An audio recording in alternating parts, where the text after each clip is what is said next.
បន្តមកទៀតពាក់ព័ន្ធមួយចលនាមុំធំផាត់កាន់មកទីគឺរកពីក្រៅជួបក្នុងផ្ដើមចេញដូចគ្នាអញ្ចឹងផ្ដើមចេញដំបូងទាំងអស់គ្នាគឺយើងធ្វើបែបនេះមួយនោះដៃដែលយើងត្រូវរកគឺយើងរុញមកខាងក្រៅ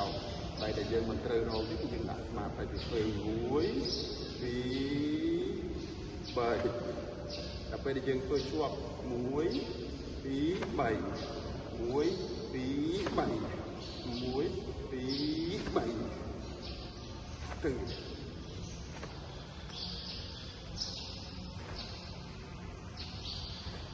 ចាំតិចទៀតខ្ញុំជួយមើលឲ្យចាំ1 2 1